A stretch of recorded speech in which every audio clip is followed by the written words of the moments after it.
Hey, welcome back, everybody, to another episode of the Educational AD and our series with Athletic Director Scott Battas from Mascoutah High School on how you can put together a great student athlete leadership team. Before we jump into episode number 4, I want to give a shout out to my sponsors real quick. You've heard me say probably many times that these are companies I used as an AD. They're all great companies. You should be using them too. So we're going to take 3 minutes. Listen to the shout outs, then listen to Scott. Then I want you to go visit these sponsors because you're going to be glad you did. Here we go. We want to say thanks to Hometown for their support of the podcast.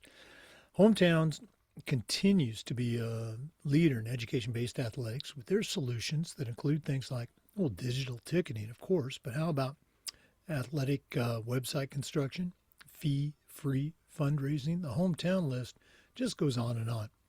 Whether you're an AD, a coach, even a principal, Hometown's going to show you how to save time, how to raise more money, and how to bring your community together. You'll find it all at hometown.com. We also want to say thanks to Athletic Surveys. You know, at my school, we use surveys for just about everything, for student athletes, for coaches, even for our parents. And the feedback that we got, tremendously valuable.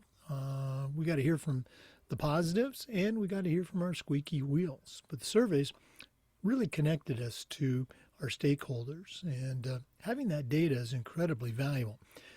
Go to athleticsurveys.com. They're going to create a custom survey that really allows you to take the pulse of everybody in your program. It's athleticsurveys.com. We also want to say thanks to everybody at Sideline Interactive, indoor score tables and video boards. Go to sidelineinteractive.com. You can schedule a live web demo to see their products in action. Probably one of the best purchases I ever made was our Sideline Interactive indoor score table. Go to sidelineinteractive.com. Schedule that live web demo today. Let's also say thank you to Huddle. You know, as a football coach, I used Huddle for years. As an AD, we were a Huddle school, and our coaches, our student athletes, even our parents just loved the tools that Huddle provided. Go to huddle.com, join the millions of users, and turn your school into a Huddle school. That's huddle.com. Let's also thank Ohio University and their online masters in athletic administration. My assistant AD, along with thousands of others, got his master's through the Ohio program, and while they were earning their degree, they also completed 11 NIAAA leadership training courses at no extra charge. Check out Ohio University and their online masters in athletic administration. I want to say thanks to Vital Signs Wall of Fame and their content creation service, Beacon Creative. Now, Wall of Fame has been helping schools bring their legacy to life for over a decade, but Beacon Creative takes it to a whole new level. Their talented team of writers and creators are going to come up with compelling stories using your history, your coaches, your kids, that you can then share on social media. You got to see it to believe it. Go to vitalsignswalloffame.com. Click on Content Services. You're going to be glad you did. We also want to say thanks to Booster Hub, the #1 booster club software program. If you work with your boosters, you know that volunteer signups and volunteer changes can almost be a daily occurrence. Well, with Booster Hub, nothing falls through the cracks. Everybody stays connected and engaged. The same is true with sponsorship payments and concession sales. Everybody knows exactly what's going on. You're on top of it with Booster Hub. Give your boosters the platform they need. Give them the platform they deserve. And that platform is Booster Hub. We want to say thanks to Home Campus. Scheduling, rosters, results, communication, facility management, eligibility. Home Campus does all of these things and more, does it better and faster than the other platforms. Go to homecampus.com to get started. That's homecampus.com. And let's say thanks to Gipper. Your school's doing great stuff, and Gipper allows you to share all of those accomplishments of your student athletes and your coaches on social media. It's used and trusted by over 20,000 high school and college athletic programs. See why it's number one for athletics marketing. One of the reasons you'll love it is there are thousands of professionally designed templates that you can use to promote your program using your colors, your logos, your brand. Create, share, and schedule all your social media on one simple platform, and that platform is Gipper. Go to Gipper.com to get started, and as with all of our sponsors, make sure you tell them you heard about it on the Educational AD Podcast. Hey, welcome back, everybody, to the Educational AD Podcast and the fourth segment of our series with Athletic Director Scott Battas on how to put together a, let's call it what it is, an elite student-athlete leadership team at your school. If for some reason this is the first episode you're listening to, Scott is a certified master athletic director. He's the director of athletics at Mascoutah High School. That's in Mascoutah, Illinois. Very active at the state and has a national footprint as well. And he's come to be known as one of the leaders in this particular area, organizing a thriving and productive student-athlete leadership team. So, Scott, welcome back to the podcast. And what do you have for our listeners this time on how to put together that student-athlete leadership team? Yeah, so I appreciate you having me back, Jake. Obviously, this is fun for me to talk about because I tell all the people in our community I love talking about our kids and what we're doing to help them, and ultimately, I don't think it gets publicized enough, but how much the kids help us too, because I think that's important to understand as we get better at our job as the kids help us understand.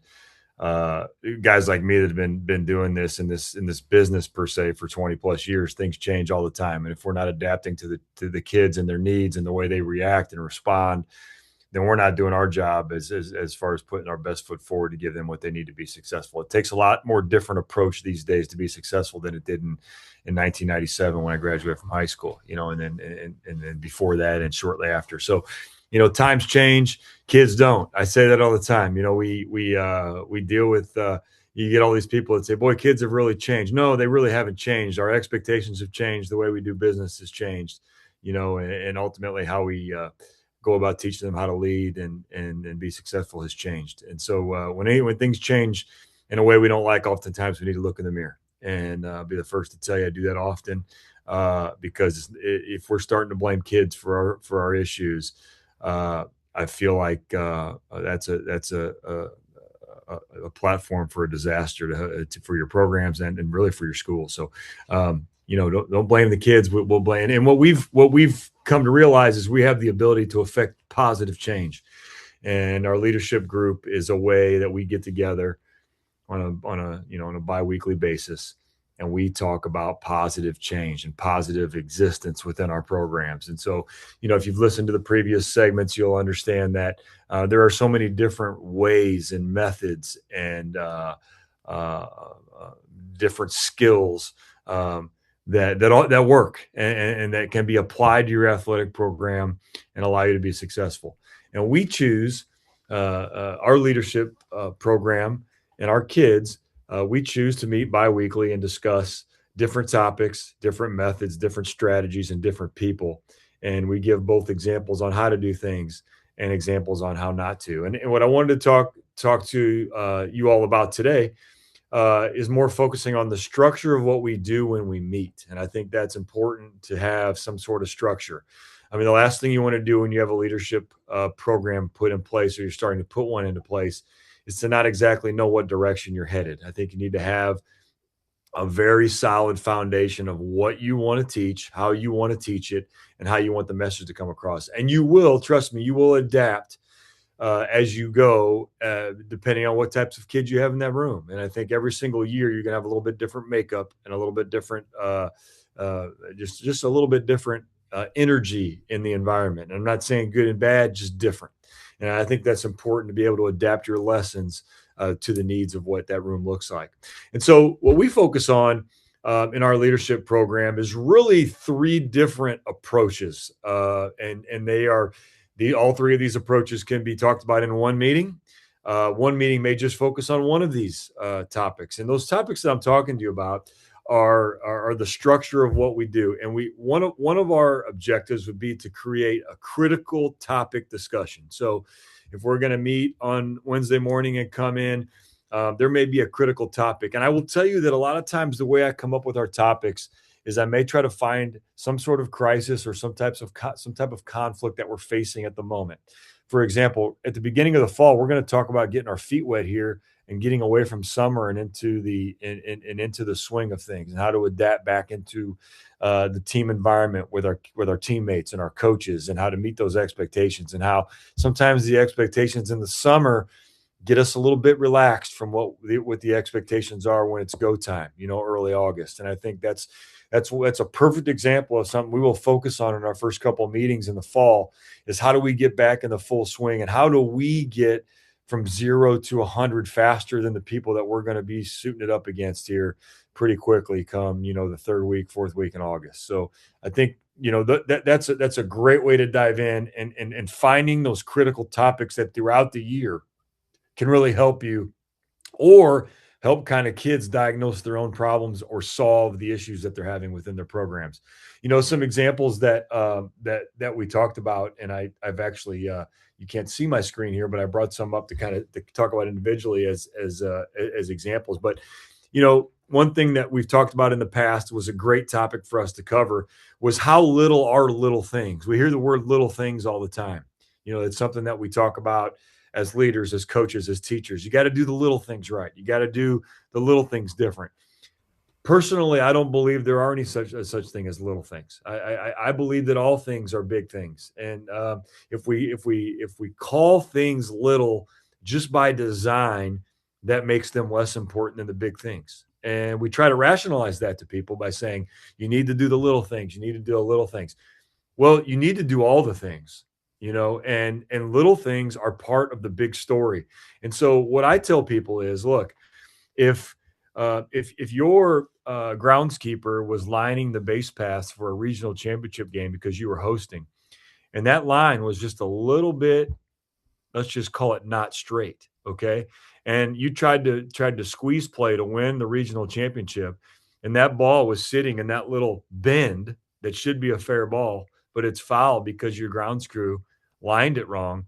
That's not a little thing. That line is not a little thing. It became a major thing and a major problem that we treated that thing as a little thing. So, I really dove into that topic about little things. I gave examples of, we're big Cardinals fans here, and I gave an example of John Mozeliak, the general manager 2 years ago, saying the little things became big things and the big things became a disaster. Well, if we would have attacked those little things like they were the big things, tying your shoe in the morning, pretty big thing, I believe, because if my son doesn't tie his shoes, I may get a call at 10 o'clock in the morning and I may be headed to the doctor's office to get some stitches. That's just the reality of what we perceive as a little thing. I find these types of critical topics very, very thought-provoking and very, very meaningful to our kids, because it puts them in a perspective to things that their brain has just been changed or has just been challenged to believe. And, take them out of that element, let them form their own opinions. We've talked about, time in general, in the moments within a day as a critical discussion topic. How many moments do we waste in a day? How many moments are in a day? How long is a moment? And the way I explain this to them is there are thousands of moments every day. And by nature, we're going to waste a lot of those. The really, really highly successful people waste the least amount of moments. They waste, if you want to define moments as minutes, if you want to divide them as seconds, it doesn't matter. Our days are made up of so many. And the people that waste the least amount of those are the most successful. And these are just some examples of critical topics that we highlight as kind of the big discussion of the day. And oftentimes what I'll do is I'll start the school day. I do the Pledge of Allegiance every day at our school. And I always follow that up with a quote of the day. And what I've always tried to do was take that quote of the day for that Wednesday and apply that to what our discussion is going to be. So, 100 kids in the room, critical topic discussion. It's not just always going to be me talking. I like to lead the conversation, but I also like to call on kids, especially at 7 a.m, and let's see where they're at. I do thank them for rolling out of bed and being here, but are you wasting your moments here? Or are you going to take these 30 minutes worth of moments and which of you in this room are going to pull them out of there and take them with you the first hour? And, I've had teachers call me just thanking me for a kid that maybe sometimes hasn't brought it to class the way they should bring. And when she found out the reason he was paying so much attention, that they were having a good day in class, was that he started his day with us, makes me feel really good. And I think that, we're not here to affect every single kid every day. We got to get away from that mentality. It's impossible to positively affect every single person in this building every day. It's just not going to happen.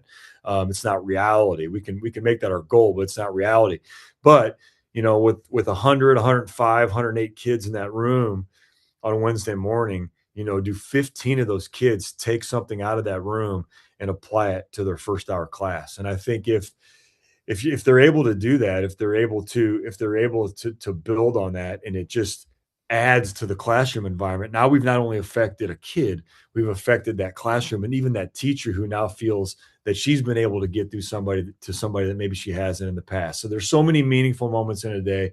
I think having a critical discussion topic to apply to your leadership program every other week to thought provoke those kids really can jumpstart a really good week. And that's our whole focus is, right? We meet every other week. So how can we be as powerful as possible and give them a message that can last for 2 weeks before we have to get them back in and find something else to dive into? So that's a really good target for the meetings that you're going to have with your leadership program. Is what are you going to talk about? Find something really critical, really meaningful, something that's going to resonate with a problem that you might either be experiencing or something that you're going to expect down the road as things get tougher and the games get more meaningful and the stakes get higher. So, critical topic discussion, find something that can affect your program in a positive way, but find something that can even infect a small group of people in a positive way that will filter through your building. And when they say you can change the world, you really can change it, one group, one kid, one class at a time. And that's how your school culture slowly changes if it needs to be changed, or evolves if it needs to evolve. Well, you probably saw me scribbling notes down there like crazy. Those little things. So many ways to apply that.